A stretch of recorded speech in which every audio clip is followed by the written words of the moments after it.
Hi guys, Casper MMA here, and today we are back with another UFC predictions video on the channel. Today giving my predictions for UFC 305, Plessis versus Adesanya.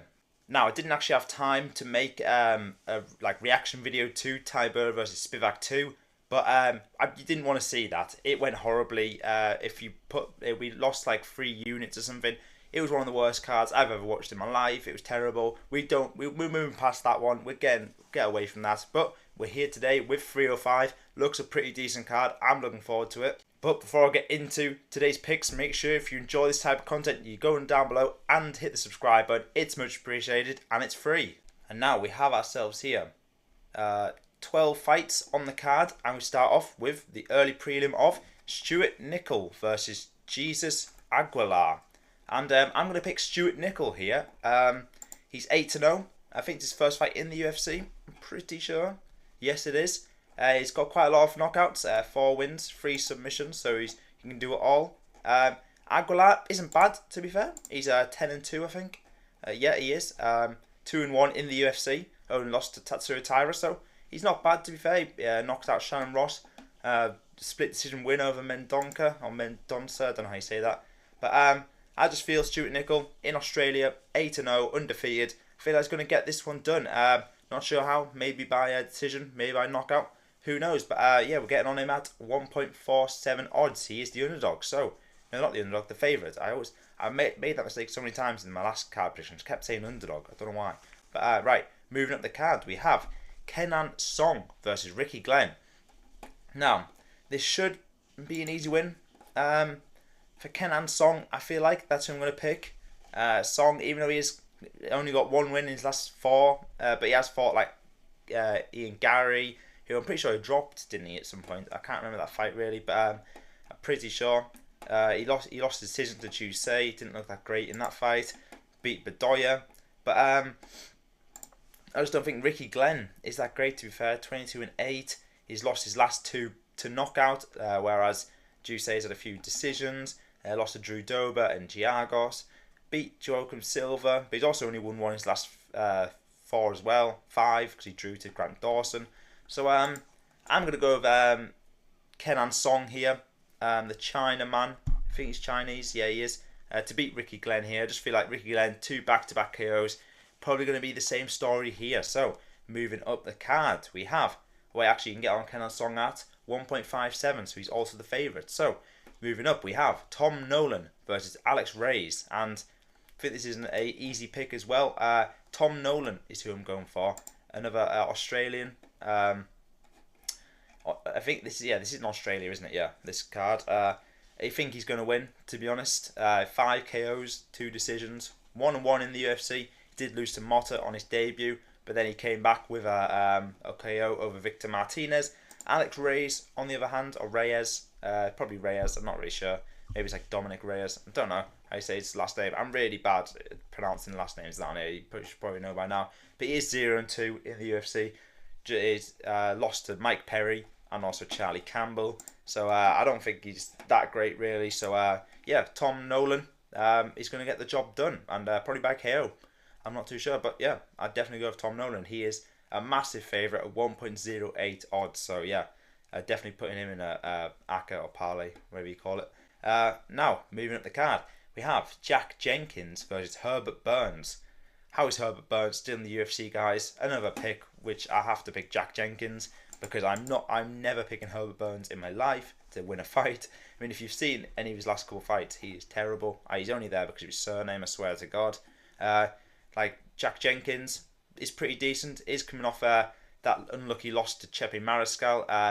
Like, I think it's the first round, maybe round 2. He I can't remember what happened. Did he got like slammed on the floor, or I don't know what happened, but it was like an arm injury. Like it wasn't actually a knockout. So yeah, that was unlucky for him.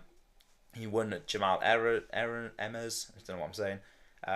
Beat John Shanis as well. So I feel like just Herbert Burns is shockingly bad.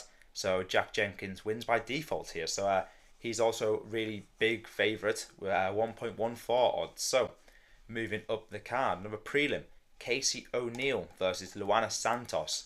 And a close fight in the women's division. women's flyweight, Casey O'Neill coming off 2 losses to Jennifer Maia and Ariane Lipski, who she lost a submission. Luana Santos 8-1, not a bad record. Her only win coming on like the regionals. She's won all her fights in the UFC. Miller, Egger, Agapova, so not too bad by submission as well. So I'm going to go with Santos here. She had a few submission wins. Casey O'Neill lost the last fight to submission. Kind of weighs out for a Santos win, I'm going to go with. And she's also the favourite at 1.67 odds. So moving up the card, we have Josh Culibao versus Ricardo Ramos. Now, tough one to pick, to be honest. Neither of them strike me as the best fighters on the division. Ricardo Ramos 16-8, 7-5 in the UFC. Had quite a lot of fights, to be fair to him, at only 29. He's coming off 2 losses, both to guillotine. Charles Jourdain and Julian Erosa, both in the first round guillotines. Kind of crazy. Culibao, however, 11-3 and 1 no contest or something, 1 draw to Charles Jourdain. Also coming off 2 losses, but these ones are decisions to Danny Silva, Lerone Murphy. Well, Lerone Murphy's pretty good, so not too bad there. He's 3-3 in the UFC, but it's a tough one. But I think I'm going to go with Josh Culibao. It's in Australia. I think he's Australian or New Zealand. He's from that part of the world. I feel like he's got the crowd backing. I think he's going to get the win here, you know. 11-3. He's both coming off 2 losses.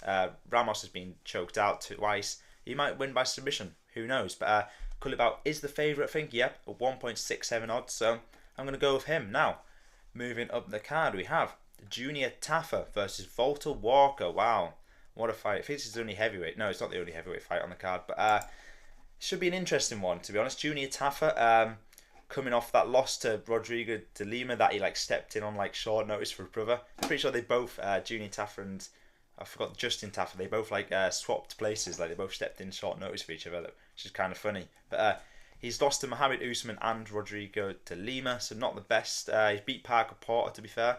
Not a bad win. He's got a few knockouts and stuff.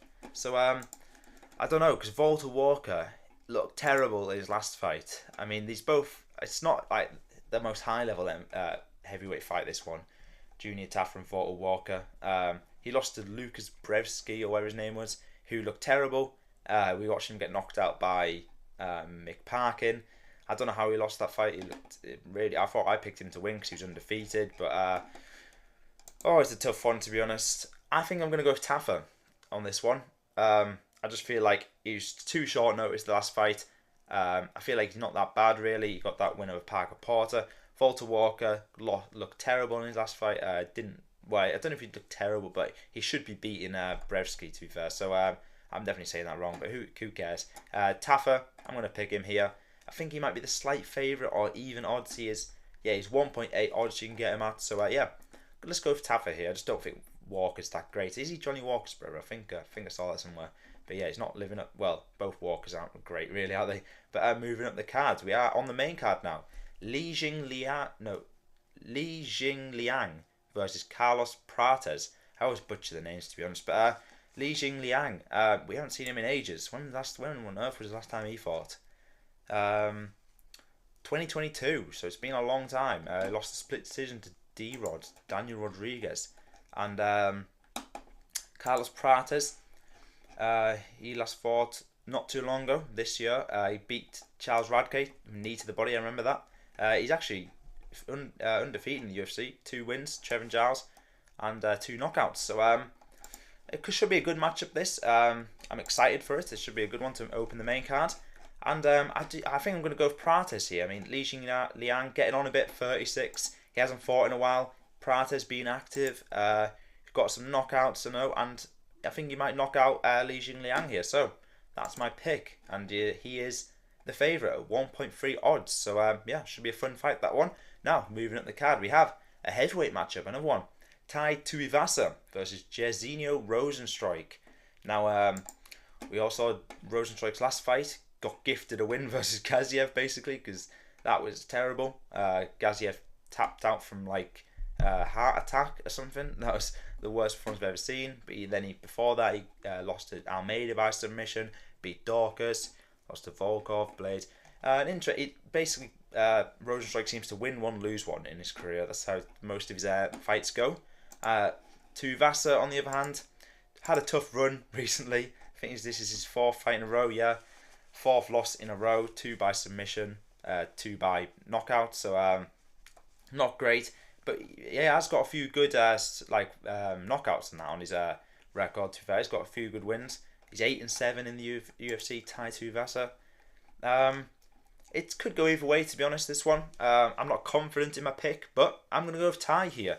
I feel like these last couple matchups have been not too bad. Like one of the fighters he's faced have not been too bad. Like Tybura submitted him and stuff. Volkov submitted him. Like he's been facing some decent opposition. Rozenstruik, I don't think he's that good really. Like they can't really go. I don't know where he's got this hype from this Gaziev fight, because that was basically a gifted win.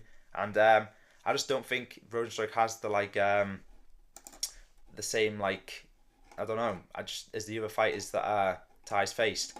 I don't see him. I don't see him submitting Tai. I don't think he's got a submission win on his record. Rozenstruik, I think he's like a kickboxer. So I'm going to go with Tai here. I think he's going to get back to his winning ways. I'm going to go knockout here. So yeah, let's go with that. So moving up the card, we have Mateusz Gamrot versus Dan Hooker. This should be a fun fight, to be fair.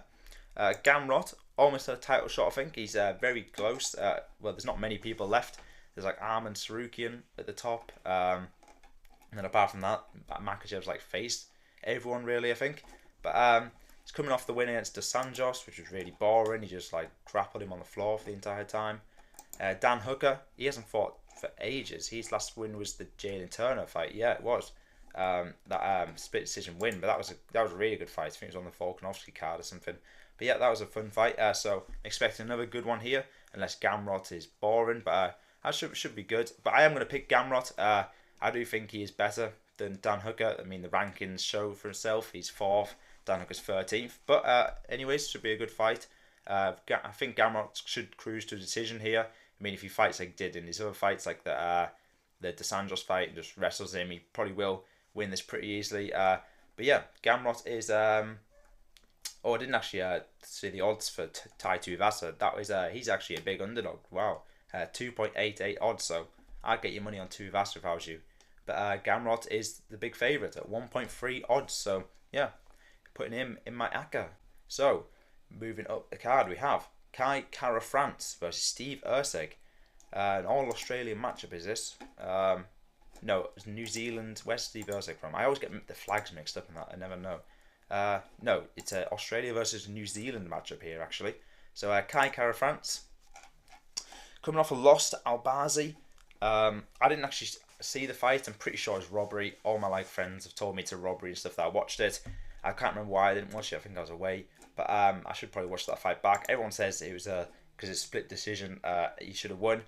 But Steve Erceg, I feel like he's just the better fighter here. I'm going to pick Steve Erceg in this one. I mean, we've seen his knockouts. We've seen his that fight against Pantoja. Arguably, people saying he won, even though I'm pretty sure it was pretty I think it's 3-2 because Pantoja won the last round. But Steve Erceg was doing pretty well. If he'd won the last round, I think that was the only swing round when Pantoja took him down, because Steve Erceg looked pretty decent. So he's proved he's championship level. To be fair, he put up a good match against Pantoja. I just think he's going to be better than Kai Kara France here, and I think he might knock him out. He might win by decision. It's going to be. I'd definitely pick Steve Erceg though for this co-main event. So he's also the favourite at 1.63 odds. So the main event: Dricus du Plessis versus Israel Adesanya. The fight we've been waiting a long time for, because I think they were planning this before the Strickland Adesanya fight, which was a long time ago. But yeah, we finally get it. And I think Adesanya's going to win this one. I don't know if he's favourite. I don't know what the consensus is. I know a lot of people will be picking du Plessis to win this. It could go both ways. But I just feel like Adesanya, he's took a bit of time off now. He's not going to look the same as the Strickland fight. He's I'm thinking he might come out like the Alex Pereira rematch, and he might come and knock out Dricus du Plessis. I just feel like he is the better fighter, Israel.